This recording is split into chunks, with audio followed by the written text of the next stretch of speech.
Buenas noches, mi nombre es Mariela Robles y voy a explicar la perspectiva de formación política de las FARC, un artículo muy interesante que será analizado desde las categorías de el conflicto y la lucha de clases, la construcción de subjetividades y el discurso como medio de dominación. En primer lugar, al hablar del tema de las FARC, analizado desde los conflictos y la lucha de clase, que es la teoría que nos ofrece Carlos Marx. Esta categoría, desde mi punto de vista, sería central para analizar los orígenes de la guerrilla y pues la historia y la sociedad a través de esta teoría son analizados desde la visión de la desigualdad social que existía en esa época. Estamos hablando del siglo XX. Ya, entonces, en el contexto de las FARC, la lucha de clases puede ser entendida como la contienda entre los intereses de la clase obrera, representada por el proletariado, que lucha por sus derechos y sus condiciones de vida, y las clases dominantes que mantienen el sistema capitalista, que obviamente esta es la que perpetúa la desigualdad de acuerdo a la teoría de Carlos Marx. Entonces, este concepto, como decía, es fundamental para mí porque permite comprender el surgimiento de la guerrilla en Colombia y su legitimación, perdón, como defensora de la clase más empobrecida. Y esta categoría enriquece el análisis acerca de los orígenes de las FARC, ya que enfatiza cómo las estructuras económicas y la explotación laboral influyeron en la formación de movimientos insurgentes y en las motivaciones ideológicas de sus miembros en aquella época. Bien, otra de las categorías que se puede emplear es la categoría de la construcción de subjetividades. La construcción de subjetividades nos menciona, bueno, esta es abordada en la unidad 3, ¿no? Es, en la siguiente unidad no es de la misma unidad, digamos, pero a través de la teoría de Herbert Mead, que es la construcción de subjetividades, podemos analizar o examinar, bueno, cómo las guerrillas de las FARC formaron una identidad y un sentido de pertenencia bastante fuerte a través de su participación en la insurgencia. Entonces, el proceso de formación política y militar, de acuerdo al texto que hemos leído, implicó no solo instrucción para los miembros de las FARC, sino también la internalización de ideologías y valores que definieron su visión del mundo y su papel en la lucha armada.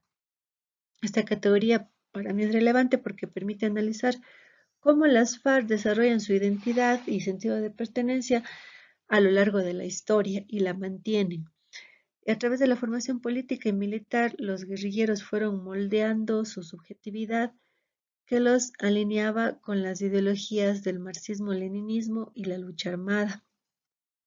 Esto está también estrechamente ligado a la manera en que interpretaron su papel dentro de la lucha digamos, reproducir un imaginario colectivo que influya en la autoidentificación como actores relevantes de la vida política colombiana. Entonces, esto es un tema central que señala el mismo texto. Ya. La tercera categoría es la del discurso como medio de dominación, que nos habla Michel Foucault, que es muy interesante también y que complementa, digamos, estas dos categorías que analizaron desde el contexto sociopolítico y desde la relación grupal de los miembros de las FARC. Y esta categoría complementa con el tema de analizar en cambio el discurso, ¿no? Y puede abordarse desde varias dimensiones, pero voy a mencionar en especial tres, ¿no? En primer lugar, la construcción de realidades sociales. Para Foucault, el discurso no solo refleja la realidad, sino que también la construye. Entonces, en el texto, las FARC son presentadas no solo como un grupo guerrillero, sino como un movimiento político que busca transformar la realidad social y económica en Colombia. Y la forma en que se habla de su existencia y de sus acciones influye directamente en cómo se percibe la legitimidad y el valor de su lucha. Se muestra entonces en el discurso en torno a ellos que es un mecanismo de autoafirmación y de validación.